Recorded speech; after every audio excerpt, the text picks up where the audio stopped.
At first, everything between them felt simple. They met, the conversation just flowed. They talked about their favorite songs, they shared funny stories from their work week, they spoke about small dreams, they spoke about everyday plans. Nothing felt heavy or complicated. It was all so natural. This kind of easy connection is rare. It feels light and full of promise.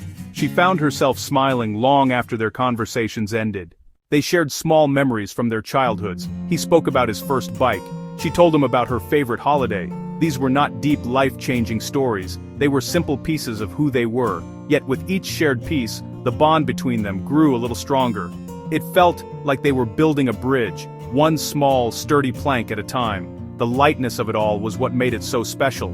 There were no games, no guessing. It was just two people enjoying each other's company, finding common ground in the simple things. Then, she started to notice small changes. They were not big or alarming at first. They were tiny, almost unnoticeable shifts in the rhythm they had built. He would sometimes take a little longer to reply to a text. The long, flowing paragraphs he used to send were sometimes replaced with shorter, more thoughtful sentences.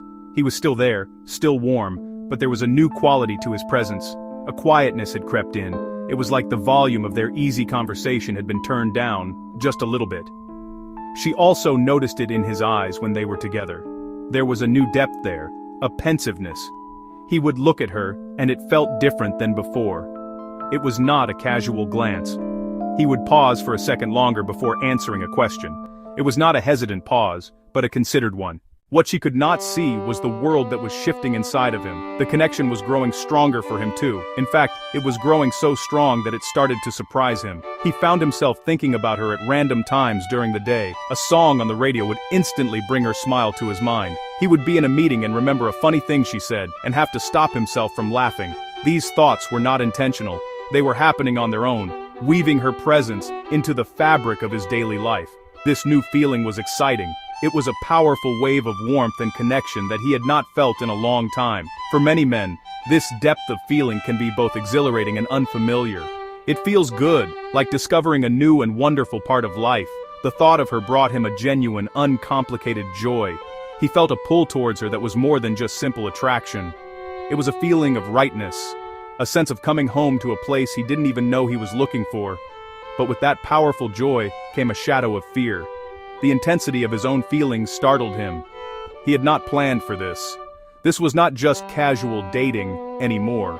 This felt real, and real things have real consequences. When a man's feelings deepen, especially quickly, his instinct is often to pause. This is not a sign of rejection, it is a sign that he is taking things seriously. For many men, the process of sorting through strong emotions happens internally, to analyze, to understand, to make a plan. He did not go cold or distant on purpose.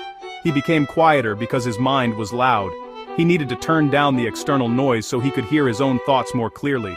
This retreat is often a form of self-protection, but it's also a way to protect her. He does not want to make promises he cannot keep. He does not want to say, "I feel this way," until he is absolutely sure. He is weighing the risks. Caring deeply for someone means opening yourself up to the possibility of getting hurt. It also means you now have the power to hurt someone else. A man might also go quiet because he simply lacks the words. Society often teaches men to be strong and decisive, but it does not always give them the emotional vocabulary. He might feel a powerful mix of love, fear, hope, anxiety. So, instead of saying the wrong thing, he says nothing at all. He is waiting until he can find the right, true words.